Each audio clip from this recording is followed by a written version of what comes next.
The Hong Kong government will examine the existing guidelines on post-storm work arrangements for civil servants to ensure cases are handled with flexibility, the city's leader Carrie Lam Cheng Yuet-ngor said in a letter to government employees on Tuesday.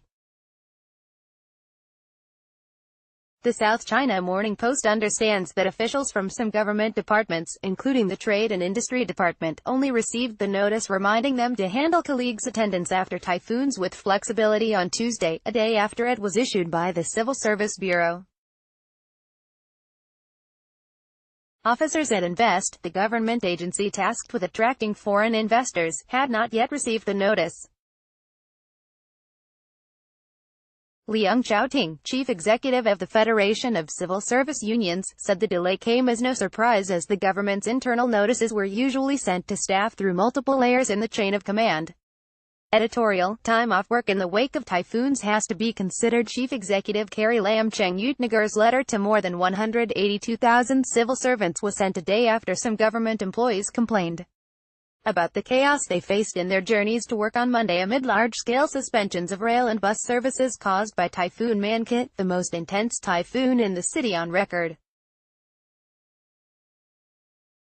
Lam expressed gratitude to civil servants for their efforts following the typhoon, saying, "We were able to ride out the storm."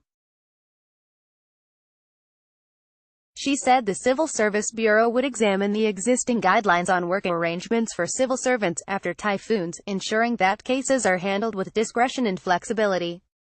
The existing guideline states that when the number 8 or higher tropical cyclone warning signal is cancelled, staff should report for duty as soon as possible. Where there is road flooding or non-availability of public transport services, affected staff may experience delays in reporting for duty, the guideline says.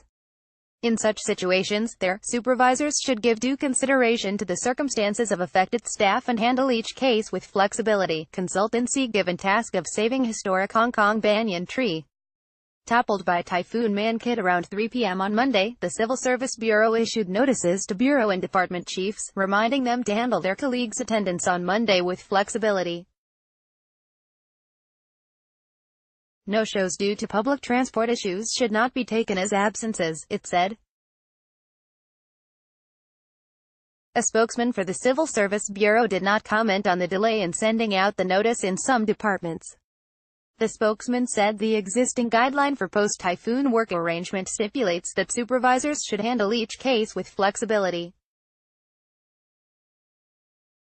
What we did on Monday was only to remind all heads of departments to exercise due discretion in handling colleagues who experienced difficulty in commuting to work on that day due to the damage caused by the typhoon, the spokesman said. Their absence from duty should not be counted for leave deduction. Hong Kong to review post-storm work and travel arrangements after Typhoon Mangkhut chaos. Liang Xiaoting, chief executive of the Federation of Civil Service Unions, said. Most of the government's internal notices, including those from the Civil Service Bureau, were usually sent to department heads, who subsequently passed them to section heads like departmental secretaries and heads of personnel registry.